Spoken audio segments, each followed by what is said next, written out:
चलिए एक कहानी से शुरुआत करते हैं। एक किसान की कहानी। सोचिए, सुबह की पहली किरण के साथ एक किसान अपने खेत में खड़ा है।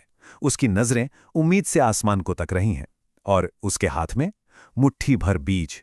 ये सिर्फ बीज नहीं है, ये उसकी महीनों की मेहनत है, उसके परिवार का आने वाला कल है। सब कुछ इन नन्हे दानों पर ही तो टिका है।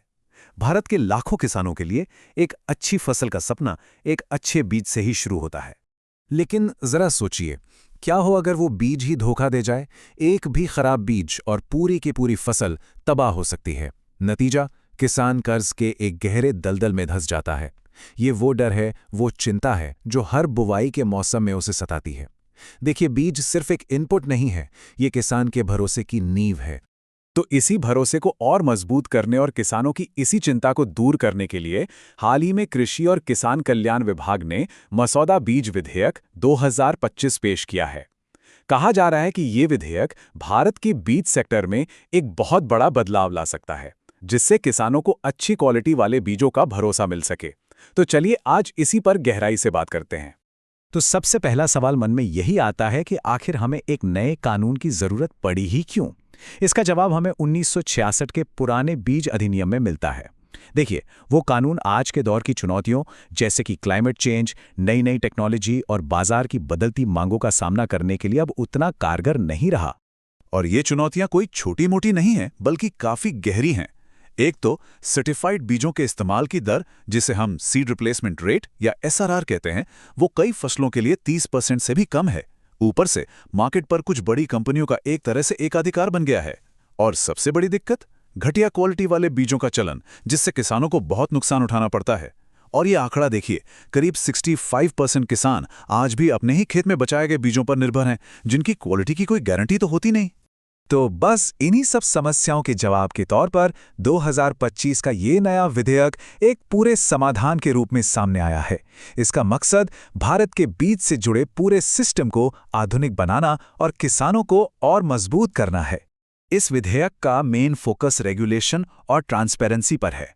ये 1966 के पुराने कानून की जगह लेगा और बाजार में बिकने वाले हर एक बीज की क्वालिटी को रेगुलेट करेगा। हर वैरायटी का रजिस्ट्रेशन अब जरूरी हो जाएगा। लेकिन साथ ही ये किसानों के पारंपरिक बीजों को बचाने, इस्तेमाल करने और एक दूसरे से बांटने के अधिकार की भी रक्षा करेगा।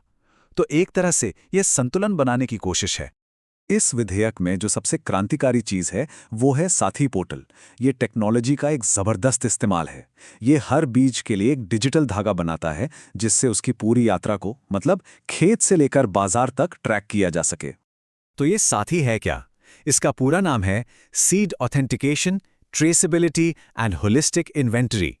असल में ये एक नेशनल पोर्टल है जो बीज के स्रोत से लेकर किसान के हाथ तक पहुंचने की पूरी कहानी को ट्रैक करेगा। इसे ऐसे समझ सकते हैं कि ये हर बीज की एक तरह से जन्म कुंडली होगी।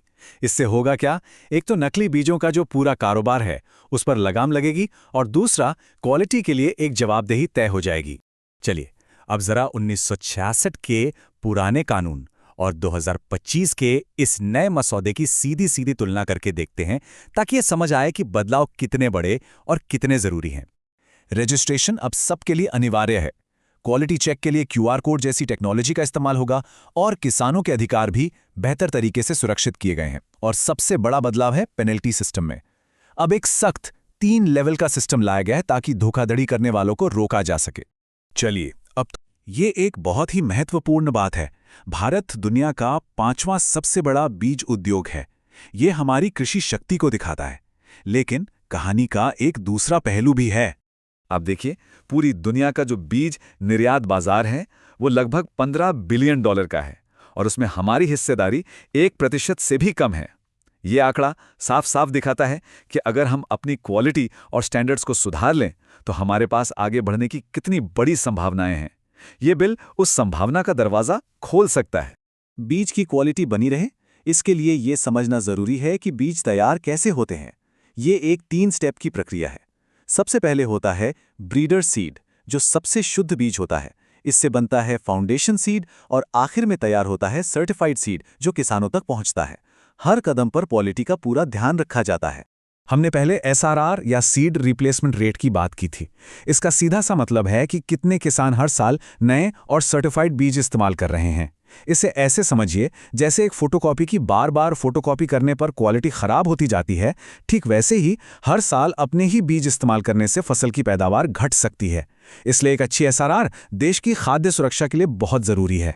और भारत की कृषि को मजबूत करने के लिए आगे का रास्ता क्या होना चाहिए, इस पर एक्सपर्ट्स ने कुछ बहुत महत्वपूर्ण सुझाव दिए हैं। एक्सपर्ट्स का मानना है कि हमें क्लाइमेट चेंज का सामना करने के लिए बायोटेक इनोवेशन को बढ़ावा देना होगा।